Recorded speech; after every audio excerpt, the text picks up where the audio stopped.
Pessoal, seja muito bem-vindo ao Projeto de Missão. Aqui nós discutimos estratégias que vão deixar você que tem alguma doença autoimune mais próximo da remissão. E aqui, dentre temas da nutrição, né, dos aspectos nutricionais, físicos, eu gosto também de trazer convidados que vão contribuir com algum tema que seja importante também quando a gente fala em remissão, em doenças crônicas.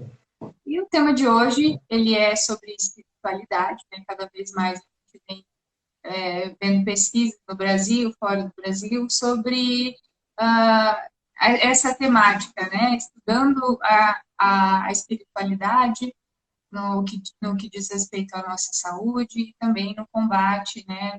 No controle de doenças crônicas. E para isso, eu chamei o Paulinho, né? Paulo Roberto João Pedro, o nome do homem dos muitos nomes, mais conhecido como Paulinho, né? Ele é voluntário no Instituto Está Curando, que dentre outros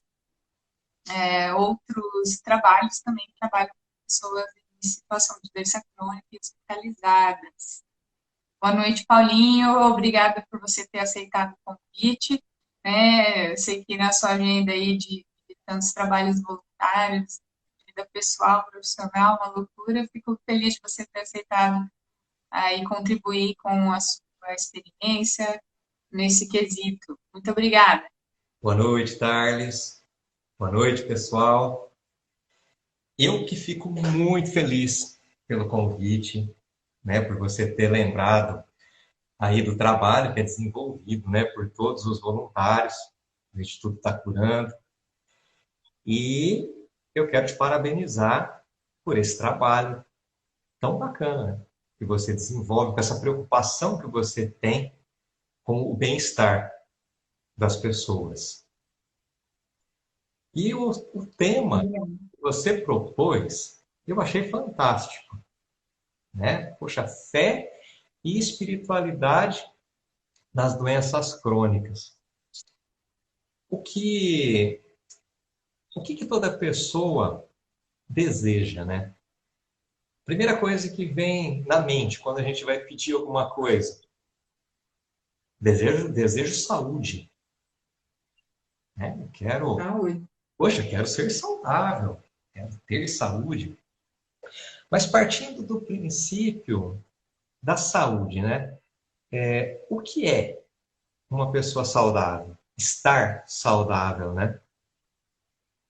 Então, se a gente for ver o ser humano integral nas suas dimensões, né? Física, social, espiritual,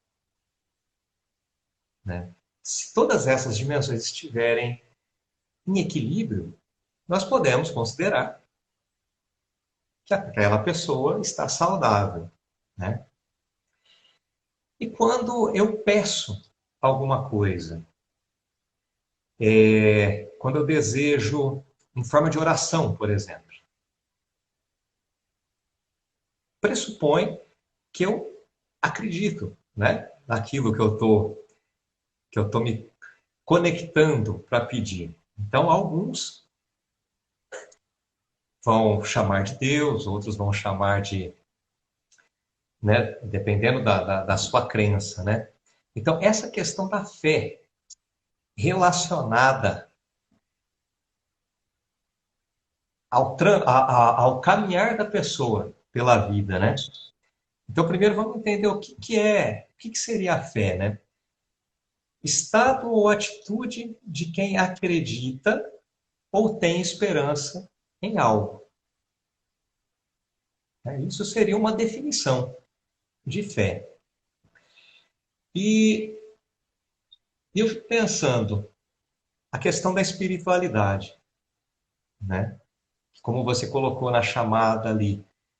Espiritualidade, ela é diferente de religiosidade, né? A espiritualidade, ela pode ser definida como uma dimensão da humanidade.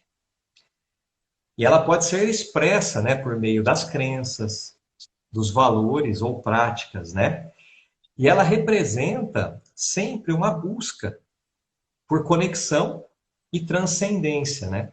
Aí seja através da religião, da filosofia, do trabalho voluntário, da causa dos animais, da causa ambiental, né?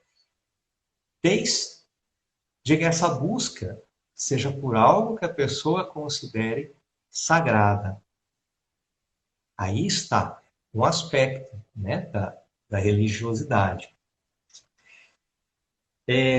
O Tacurando, ele realiza, né, como você sabe, visitas em inúmeras instituições, né, no decorrer desses anos todos.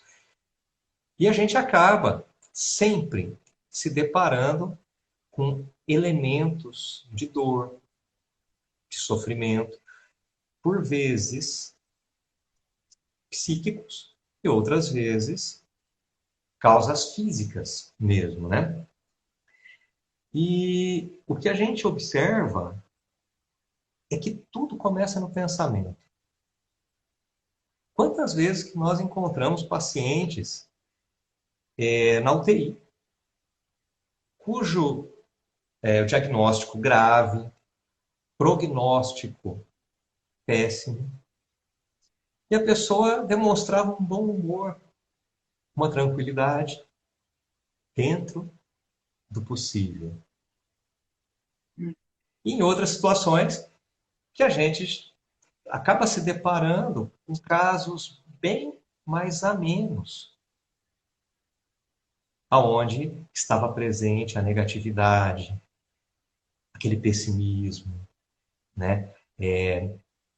Então, só o dono da dor sabe mesmo o quanto que ela dói. Não tem como outra pessoa dimensionar isso aí.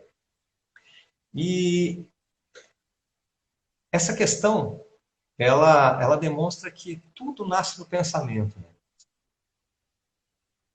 Então, tudo que eu penso, eu vibro.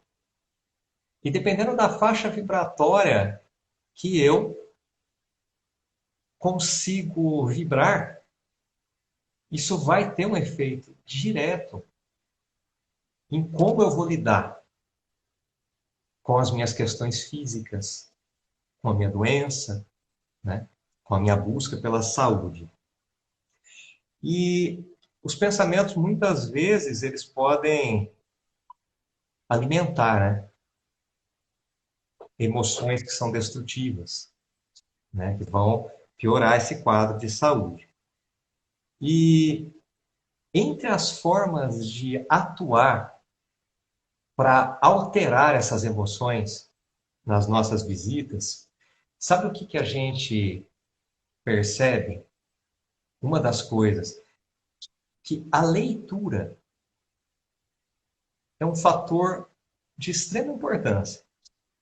Como o Tacurando ele não tem vinculação religiosa, nós utilizamos aquele livrinho de bolso, Minutos de Sabedoria, né? Que são mensagens assim ecumênicas. Uhum. É interessante que todas as vezes que a gente se depara com uma situação de dor, que fica um pouco difícil de dar alguma resposta na hora para o paciente ou para o familiar, que a gente pega o livrinho, pede para a pessoa abrir, escolher uma página aleatoriamente, e quando o voluntário lê e depois faz um breve comentário da mensagem, a fisionomia do paciente se altera. Mas isso eu estou dizendo que não é dali um tempo. A gente consegue perceber essa diferença na hora, em questão de minutos. Por exemplo, E a pessoa, não é coincidência, né?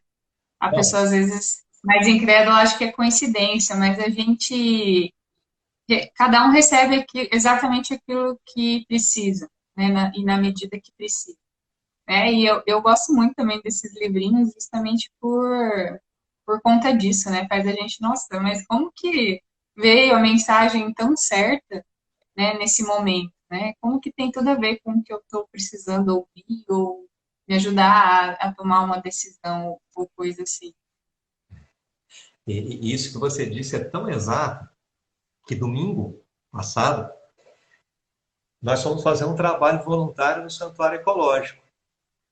Foi Uhum, a primeira vez que uma determinada voluntária estava presente. Foi a primeira ação dela, junto com a gente. uhum, Antes de começar o trabalho do dia, eu peguei o Minuto de Sabedoria, que é um hábito que nós temos, né? E entreguei na mão dela. Eu falei, ó, escolhe o lado antes. Ela escolheu o lado mentalmente, abriu o livrinho, e a mensagem dizia assim: a morte não existe. O que se dá é apenas uma transformação no modo de existência e tal, tal, tal. Eu percebi que ela ficou um pouco abalada na hora, mas ela não disse nada. No decorrer da manhã de trabalho, ela falou assim: Paulinho, sabe aquela mensagem que saiu? Eu não estou acreditando até agora. Uma das razões que eu estou aqui buscando me ocupar é em virtude do falecimento da minha mãe. Eu me arrepiei inteiro, porque tem pessoas que pensam que eu estou acostumado a lidar, né, com todas essas emoções e situações que a gente se depara no trabalho voluntário. Mas cada vez que acontece algo assim, que eu tenho a convicção que nós não estamos sozinhos mesmo, né? Nós estamos sempre uhum, amparados por um plano muito superior. Eu me emociono, eu choro junto com a pessoa e me faz muito bem, né? Essa certeza. Então a leitura, ela, ela consegue modificar aquela fixação negativa de pensamento que a pessoa está tendo, seja num leito de hospital, seja num tratamento de hemodiálise, né? Seja no asilo. Um outro fator é a música. Tem algumas visitas que o Tacurando utiliza música. E teve uma passagem no Opecã, em Umuarama. Estávamos eu com o violino e um outro voluntário com a viola de 10 cordas. E a gente começou a visitação no setor de quimioterapia do hospital. O ambulatório estava lotado, não tinha cadeira para você sentar. Lotado, lotado. E ali, naquela parte, ficam pacientes aguardando a quimioterapia e alguns acompanhantes, dependendo do caso. Eu vi todas aquelas pessoas e eu me lembrei dos meus pais, que eu tinha dado a medicação deles, que eles também têm doenças crônicas, e eu me despedi deles, dizendo que eu ia até o OPECAM, mas até o final da tarde eu estava de volta. E eu fiz um pequeno discurso improvisado para esses pacientes, mais ou menos assim, que ao sair cedo da minha casa, eu tinha me despedido dos meus pais, que eram minha família, para ir encontrar com uma outra família, que eu ainda não conhecia, mas que também era minha família, universal. E que ali eu conseguia enxergar minha mãe, meu pai, meu primo, meu irmão, todos como membros de uma única família. E aí a gente começou a tocar a música do Padre Zezinho, Oração pela Família. Todo mundo cantou. E da mesma forma que na leitura a gente percebe a mudança na fisionomia das pessoas, com a música também. A gente foi vendo as pessoas relaxando, querendo cantarolar, enquanto aguardavam uma sessão de quimioterapia. E, inclusive, o violeiro, que eu acabei de citar, que é voluntário, acabou de entrar na live aqui, o Claudemir Garcia.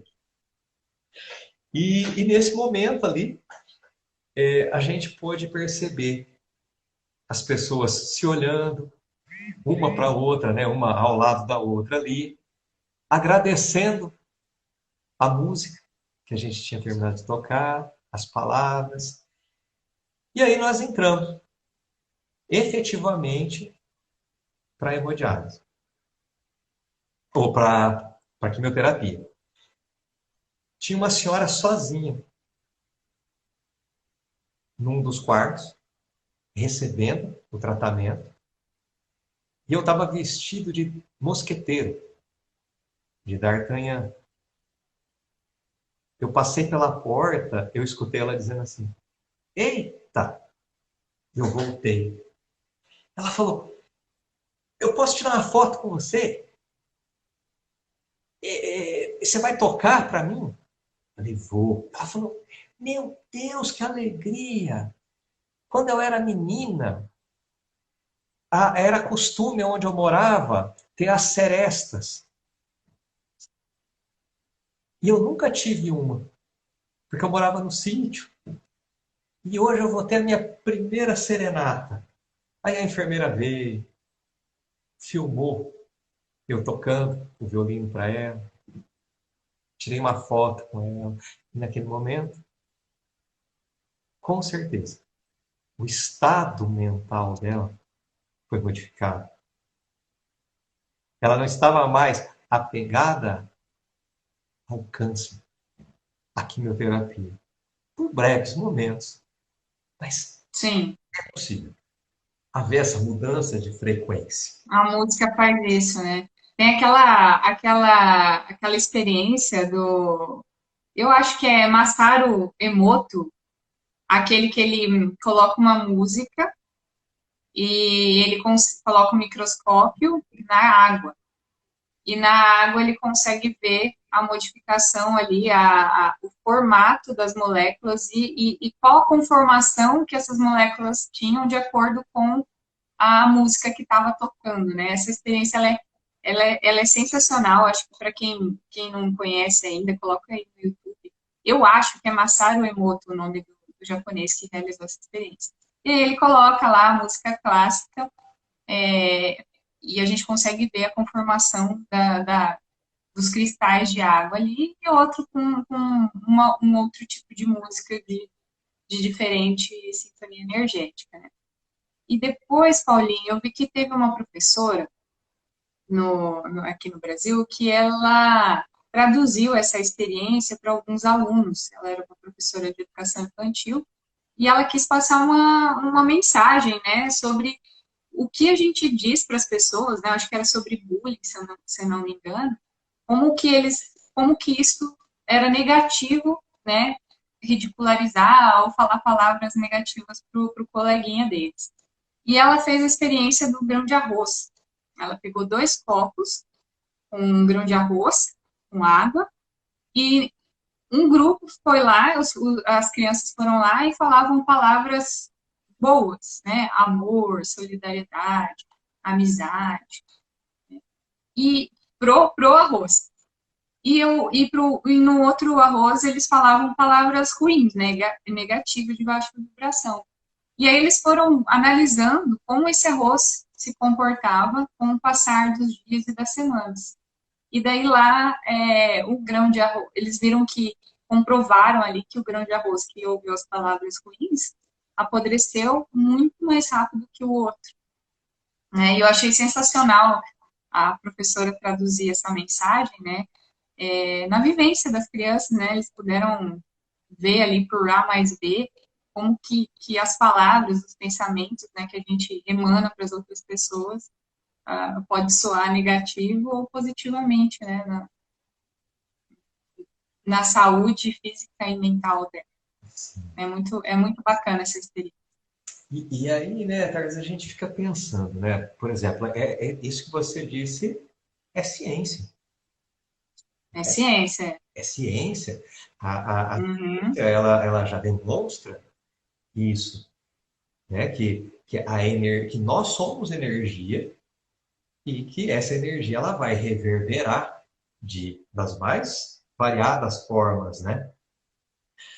Agora, como eu te disse, essas pessoas, seja através da leitura, seja através da música, elas tiveram um momento de modificação na sua estrutura dos pensamentos, na sua vibração. Mas a grande pergunta é como se manter numa vibração mais elevada, né? Porque Uhum. tá certo, eu gosto de música clássica, então se alguém tocar música clássica para mim, eu vou me sentir leve, vou ter um momento de serenidade e tal. Mas e depois que essa música acabar? Uhum. Aí eu me Aí que recordei. tá o desafio, né? Aí que está o desafio. Porque aí que está isso que está intimamente ligado à busca real pela saúde, né? Esse conjunto de administração interior da nossa vida interior para poder lidar com as doenças, principalmente com as doenças crônicas, né? Que a ciência, algumas ainda não tem cura, né? Por exemplo, Uhum. lembrei de um paciente da hemodiálise, se chama Aldenor. O dia que eu conheci ele, há uns 10 anos mais ou menos, ele estava internado na Santa Casa. Aí eu vi aquele homem alto, magro. Eu me aproximei do leito dele e eu falava com ele e ele com a visão, com a vista perdida. Aí a esposa dele falou assim: Ah, ele não enxerga. Peguei na mão dele, me apresentei. E ele estava com um bom humor tão fenomenal. E aí, enquanto ele fazia piadinha no hospital, internado, a esposa dele me contava: Então, o meu marido, ele tem diabetes tipo 1 e ficou cego. E amanhã ele vai amputar o pé. Detalhe, na época ele tinha 37 anos. Amanhã ele vai amputar o pé. A hora que ele ouviu ela falando isso, ele disse assim: Ainda bem que eu tenho outro, né, amor? E eu presenciando aquele estado de espírito bem-humorado, né? Ele lidando bem com a amputação de um dos pés. Mas daí eu fui notar que ele não tinha uma mão também. Um cego, sem uma mão, e um pé prestes a ser amputado. A partir desse dia, eu comecei a conviver com ele. Porque eu comecei a frequentar a hemodiálise. E estava lá ele. 3 vezes por semana na hemodiálise. Eu chegava com uma peruca Black Power, por exemplo. Ele falava: Paulinho, o que você está vestindo que eu quero usar também? Ia lá eu colocar a peruca nele. Se eu tivesse com uma cabeça de coelho, ele queria ser o coelho. Sempre muito sábio. Ele sabia brincar na hora certa, ele sabia falar sério na hora que deveria falar sério. Eu convivi anos com ele. Eu nunca ouvi uma reclamação.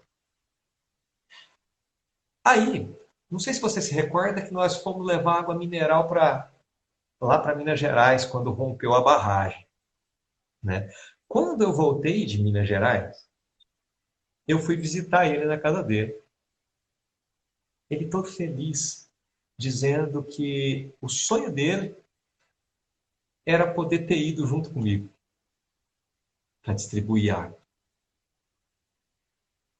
Passou uns dias, ele foi internado.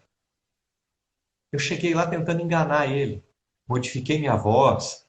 Eu falei que era um médico novo, plantonista, que eu ia examinar ele. Quando eu coloquei a mão nele, ele falou: Paulinho, você acha que você me engana? Sempre muito bem-humorado.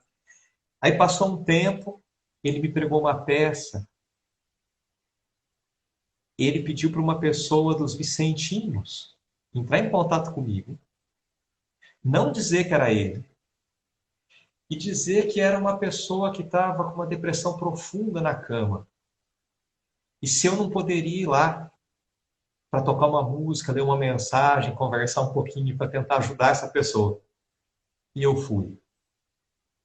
E ele estava em outra casa, deitado numa cama, com a cabeça coberta por um lençol, não sabia que era ele.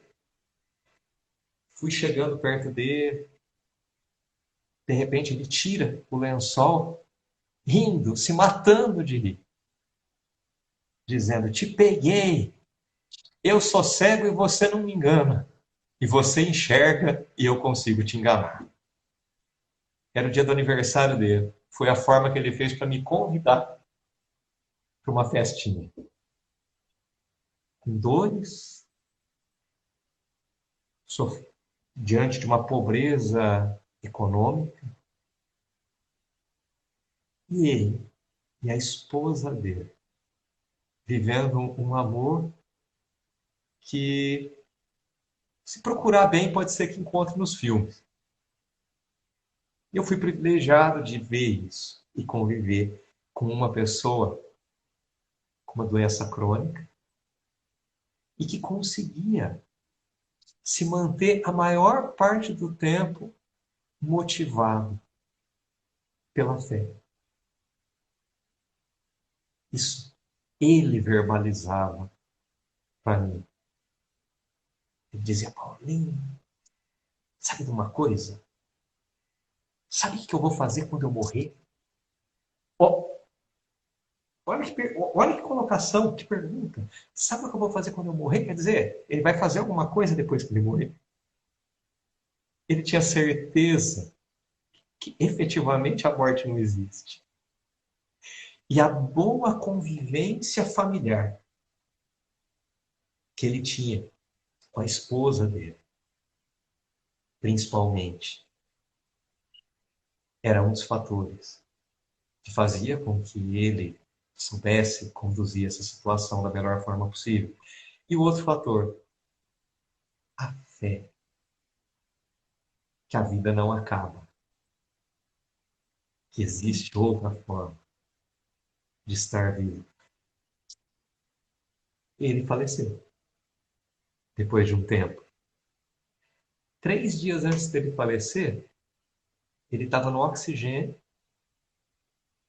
fez uma piadinha, dizendo que eu não ia casar nunca mesmo, aquelas piadinhas.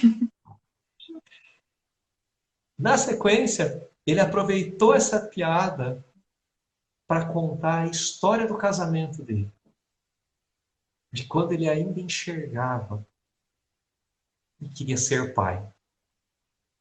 E isso não foi possível. Pelas circunstâncias todas, acabou não acontecendo. Aí, estava eu, ele e a esposa. Ela chorava enquanto ele contava. Aí ele dizia assim: Paulinho, eu amo essa mulher. Eu queria ser pai do filho dela.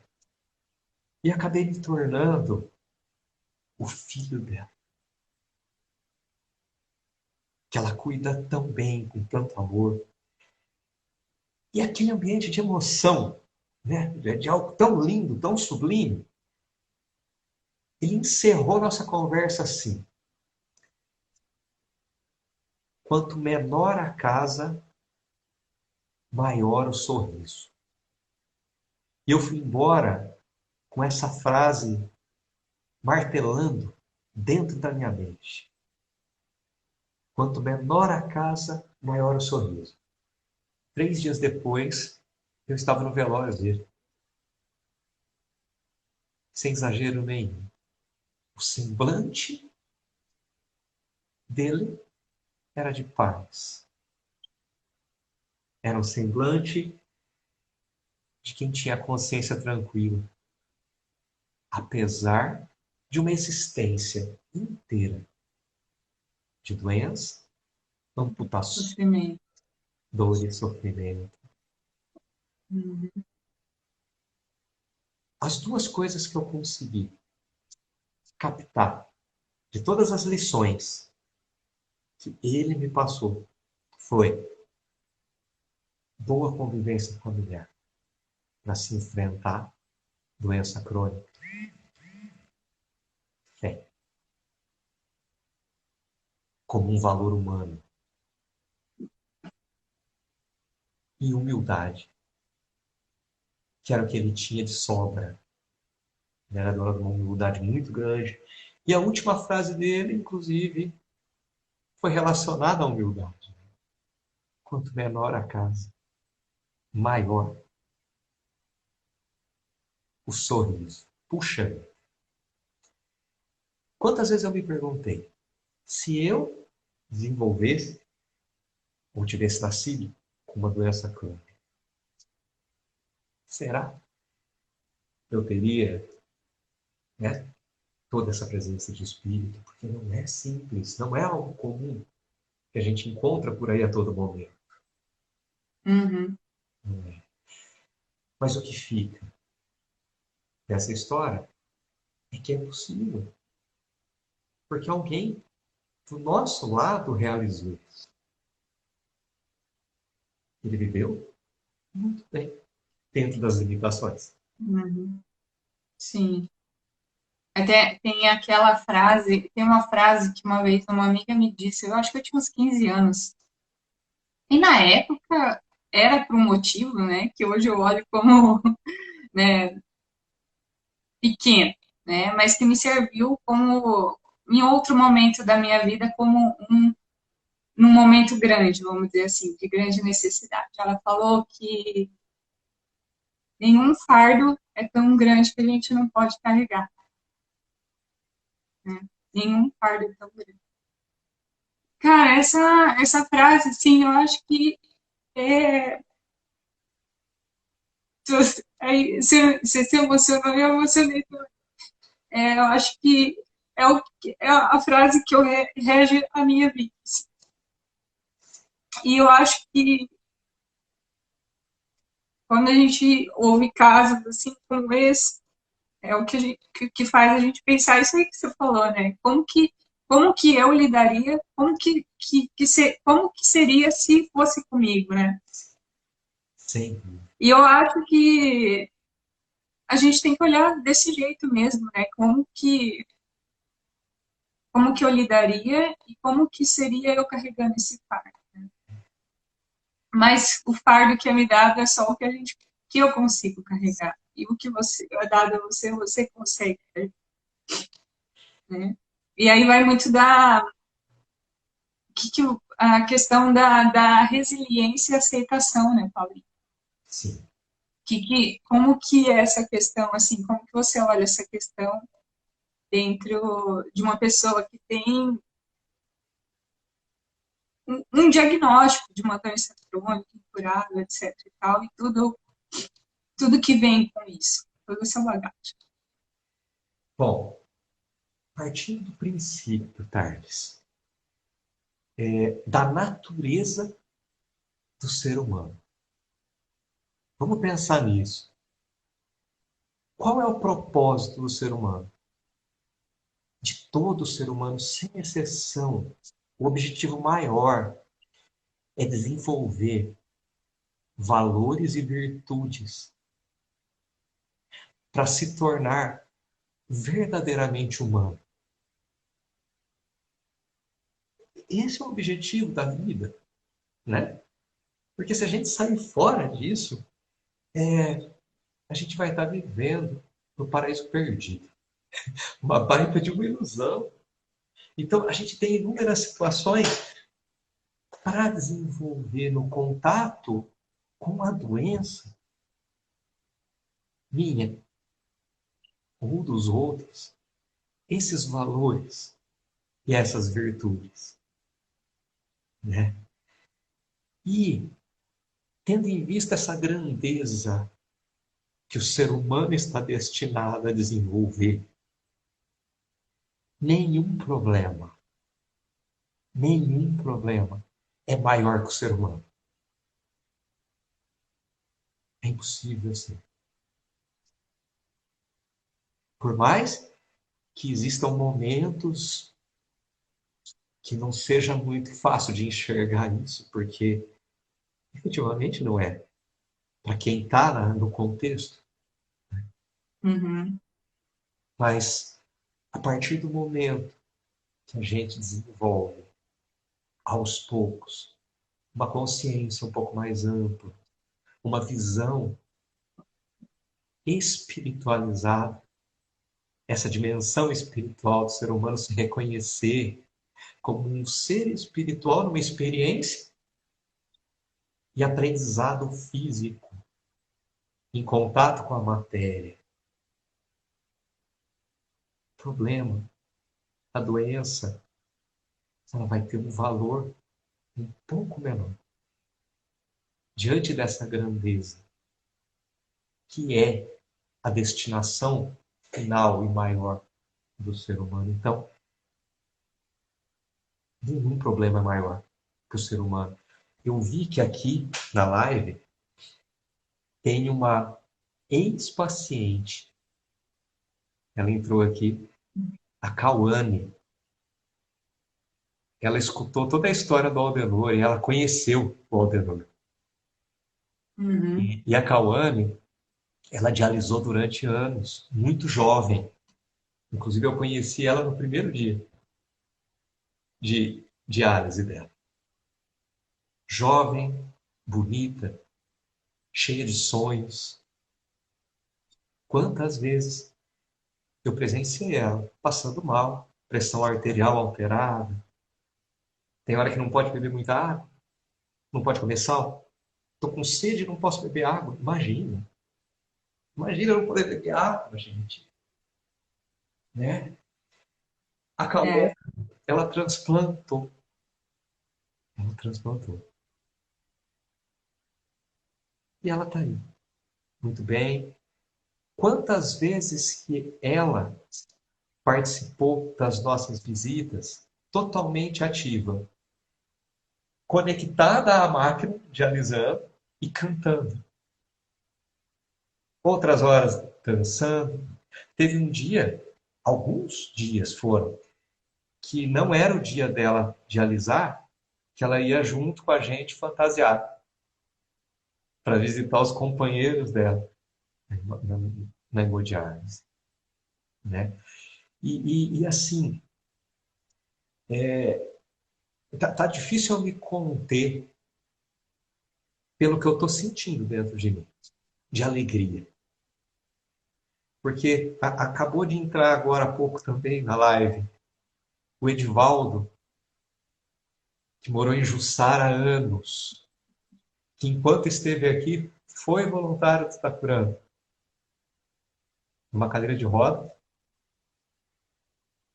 Ele não fala, ele se comunica por uma tabela que ele mesmo desenvolveu com a ajuda da família e dos amigos. E ele compõe músicas com essa tabela. E essas músicas foram gravadas por um cantor do interior de São Paulo. Ele compõe poesias, ele escreve poesias,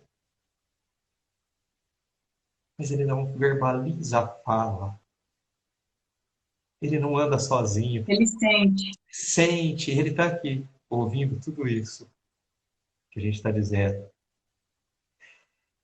O Eliéder, que é voluntário do Itacurana, que tem lesão de medula e acompanha o Itacurana em todas as ações dentro e fora da cidade, com dor ou sem. Quer dizer, é possível ter uma visão diferente, uma relação diferente com a doença crônica. É possível modificar isso e ter uma vida mais ativa. Olha os exemplos que nós demos, os mais variados, e são exemplos. Nós não estamos falando de um exemplo, de exemplos básicos. Nós estamos falando de pessoas que tiveram amputações, limitações de locomoção, Uhum. de verbalização, e que são pessoas que cada uma delas mereceria, no mínimo, um livro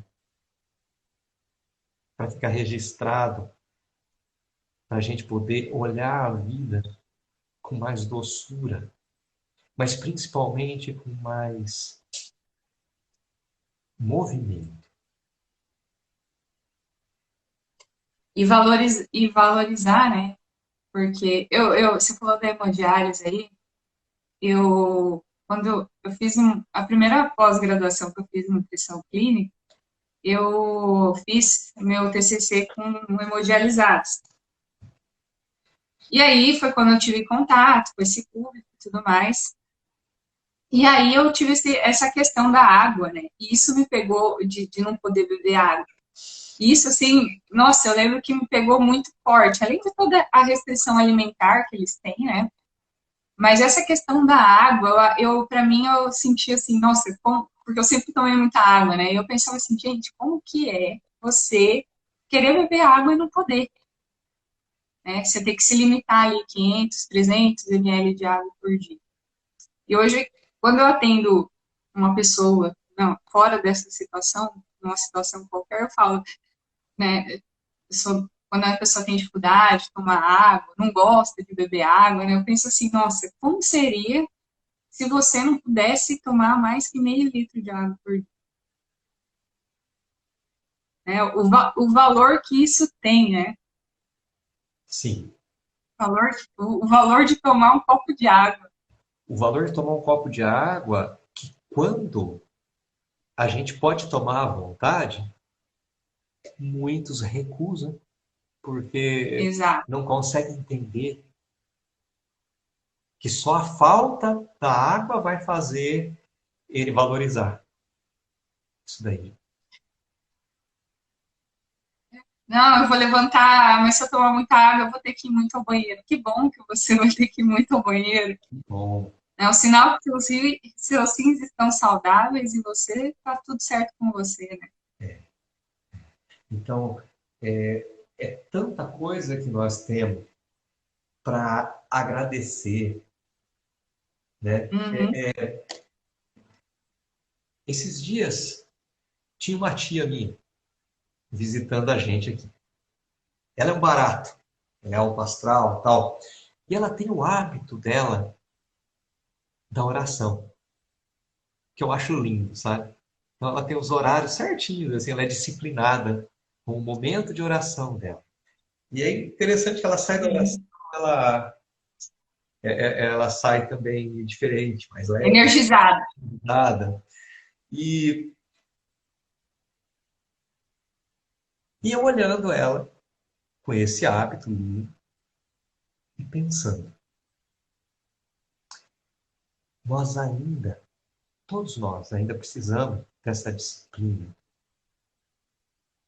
da hora para oração, né? Ora para isso, ora para aquilo, tal. Mas o ideal é um dia a gente conseguir permanecer em oração, não isolado e nem num tempo, mas caminhar pela vida num estado de oração, num estado de prece, com a mente elevada, né? Com bons pensamentos e administrando os maus pensamentos quando vêm. Deixa eles Uhum. passar. É uma visita, mas ela não precisa morar na sua casa mental.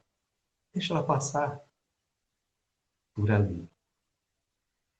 É essa busca por um estado mais elevado, por uma sintonia, uma vibração melhor, sem dúvida, faz parte do processo de crescimento do ser humano, que também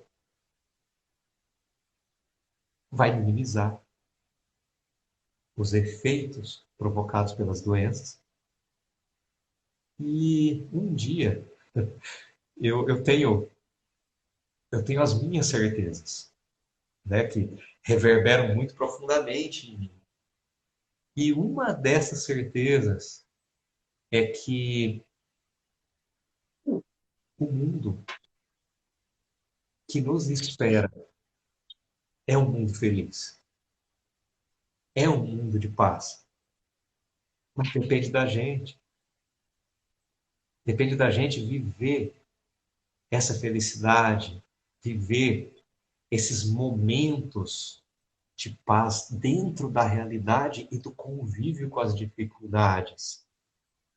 Ter essa consciência mesmo, poxa, nenhum problema é maior do que essa pessoa aqui, que sou eu. Né? E quantas situações de tristezas profundas, pensamentos suicidas, né? Toda a falta de vontade de continuar vivendo, pela falta da fé e da espiritualidade, que são esses inúmeros caminhos de conexão. Tem muitas possibilidades e tem muitas pessoas dispostas a ajudar as outras, sim. O mundo não é mau. Tem mais gente boa do que ruim. É que os bons são mais silenciosos. É. Né? Ai, ai. Ô, Paulinho, e sobre essa questão da oração, né? Eu acho que também é muito importante, não só da oração, mas da vivência, né? Como fazer o que faz sentido para cada um, né? Se para aquela pessoa faz sentido rezar um terço, um crucifixo, e é importante para ela, que seja dessa forma. Se para outra pessoa é importante acender um incenso, andar com um cristal no bolso, né? Se é isso que ela acredita, se é isso que ajuda ela de alguma forma, sei lá, a ter mais fé, ou se apegar em um objeto, ou rezar com um véu na cabeça, né? Aí a gente já vai entrando em religiões, né?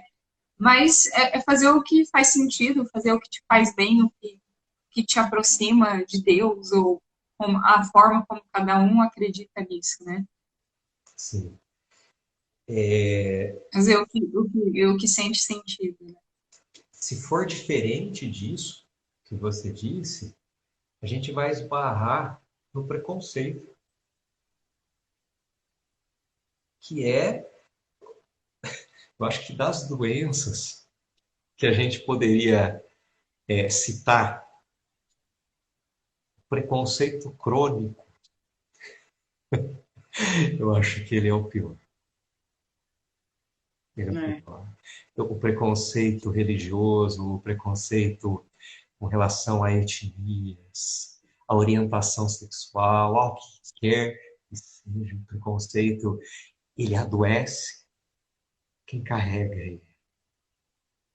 A Uhum. gente vai passando ano, entra ano, sai ano, e se sentindo infeliz por não tomar a decisão de se autoconhecer, para se modificar, para perceber que cada pessoa ela vai transitar pelo mundo de acordo com aquilo que ela quiser. E tá tudo bem, tá tudo bem. Uhum. Imagina quantas doenças não são somatizadas ali, né? São doenças que foram ali somatizadas pelas emoções destrutivas, que são provenientes do preconceito. da não aceitação com algo que não diz nem respeito a ela, que diz respeito aos outros. E a gente está num ótimo momento para treinar isso, né? Um momento que a gente passa de tolerância e aceitação do diferente, né? Da pessoa que vive diferente, que pensa diferente. E olha quantas brigas, né, que as pessoas estão tendo, família, amigos, internet, então nem se fala, por conta de pontos de vista diferentes, preconceito, rótulos. Sim. Acho que esse momento tá muito exacerbado essa questão. E essa questão de viver como você faz sentido para você, e porque o que vale é a intenção, né? A gente ouve isso quando a gente ganha um presente lá, quando a gente é novinho e ganha um presente ali, a gente às vezes ouve falar isso, né? O que vale é a intenção. E essa frase é totalmente verdadeira, né? Como, independente do que for, é a forma como você, a intenção que você coloca, né? No que você dá, ou no que você está fazendo, né? Sim. É, É dar sentido à vida. Cada um vai dar sentido a ela de uma forma. Por exemplo, o que faz sentido para mim, né? De mim eu posso falar abertamente. O que você perguntar, eu respondo. Sobre mim eu posso. Poxa, é o trabalho voluntário. Se perguntarem qual é a sua espiritualidade para mim, eu vou dizer, é o trabalho voluntário, que faz sentido pleno para a minha vida. E ele visto de uma maneira ampla, desde a visita hospitalar, que foi onde o está curando se iniciou há tempos, até o que acontece atualmente, né?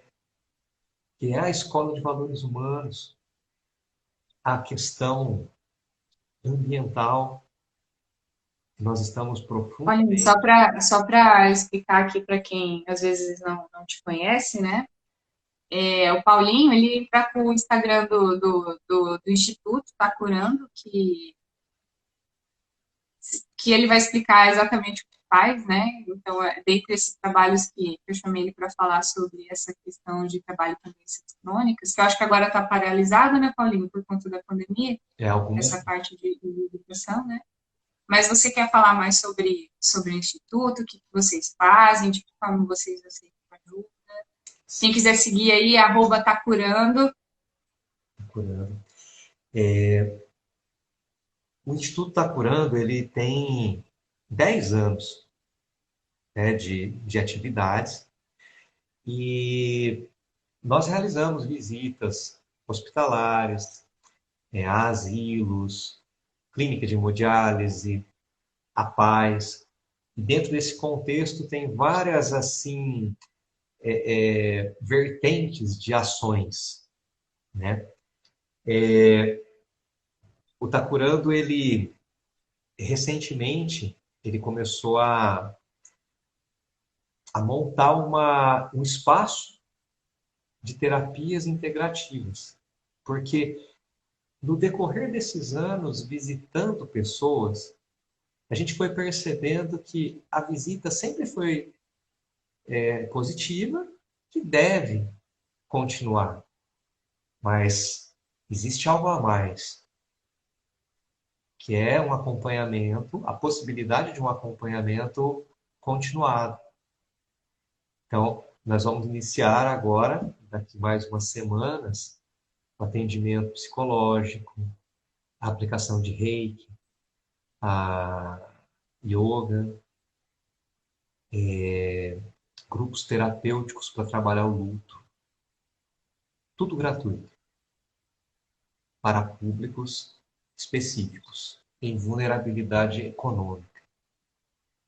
E o Tá Curando ganhou em doação uma área de 4 alqueires, onde nós estamos formando um santuário ecológico, uma mata nativa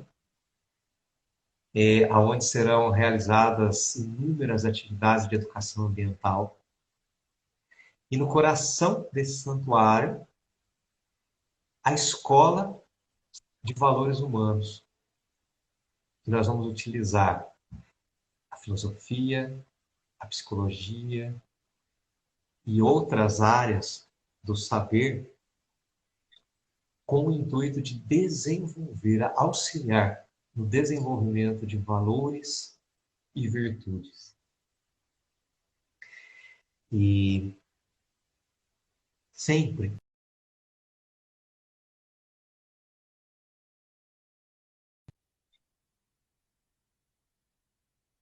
pelo @ tá curando, pode mandar mensagem para a gente, que daí o pessoal já vai direcionar.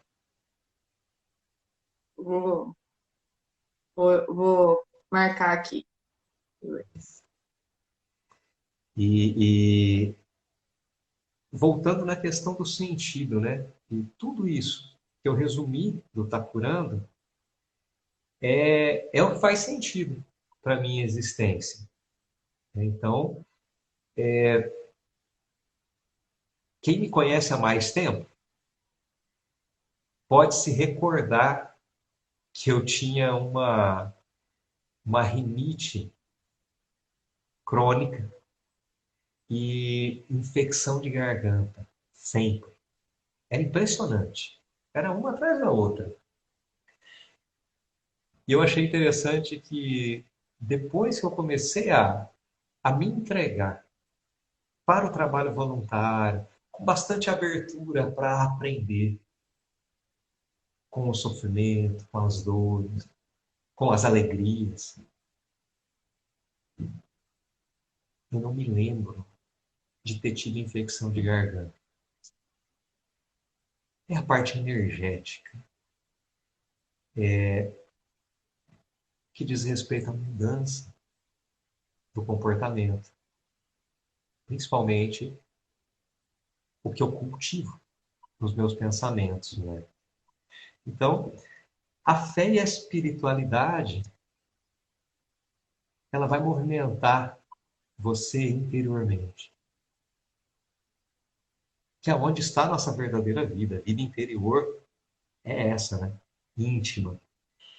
E esse movimento interior, ele proporciona paz de espírito. E isso vai fazer com que a gente administre melhor nossas emoções e, consequentemente, consiga lidar melhor com as doenças. Isso. Paulinho, a gente vai chegando aqui a 1 hora de live, tá? Eu gostaria de agradecer você por ter aceitado esse convite, falar aí sobre esse tema tão especial.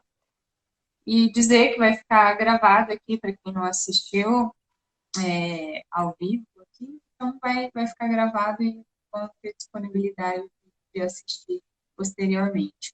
O nome do instituto está embaixo, tá, gente? Eu coloquei, tá curando, quem ainda não conhece, vocês podem entrar lá na página e ver esse trabalho que abrange diversos aspectos do voluntariado no que diz respeito à sociedade, né? Saúde, consciência ambiental, consciência com os animais, né? Tudo que diz respeito a gente nessa experiência terrena que nós estamos, né? Tudo que diz respeito ao... Eu falo que, Paulinho, que eu vejo que é como se fosse o filme Avatar. Filme Avatar, é, é tipo assim, aquilo lá, pra mim, é como eu queria viver, sabe? Você é como se fosse aquilo, né? Você é um avatar, você se comunica com a árvore ali, encosta na árvore, pega a energia da árvore, comunica com o animal. Aquilo é sensacional, né?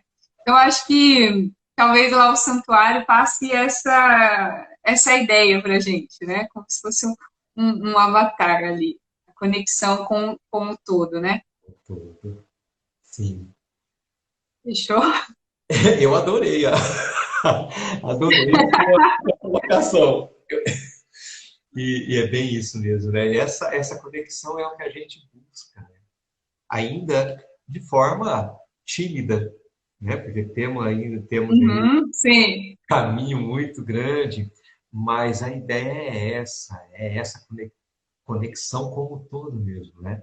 Somos individualidades que evoluem no convívio social, no convívio com outras pessoas, buscando essa unidade. E aí vamos chegar um dia a gente poder olhar um para o outro e não precisa dizer nada. A outra pessoa vai sentir que você está em paz. Apesar dos pesares, você está em paz. Amém, que assim seja. Um dia vai ser, né? Um dia vai. Estamos na Vamos busca. trabalhar. Um dia vai. Beleza. Gente, um beijão então para quem acompanhou. Muito obrigada por participarem aqui com a gente, os coraçõezinhos. Manda live para quem você gostaria que assistisse depois participar. E é isso. Toda quinta-feira e terça-feira, às 20 horas, estamos aqui. Estou aqui falando sobre doenças autoimunes. Fechou? Um abraço, Paulinho. Fica com Deus. Obrigadão Beijo e até a para próxima. vocês. Até. Tá.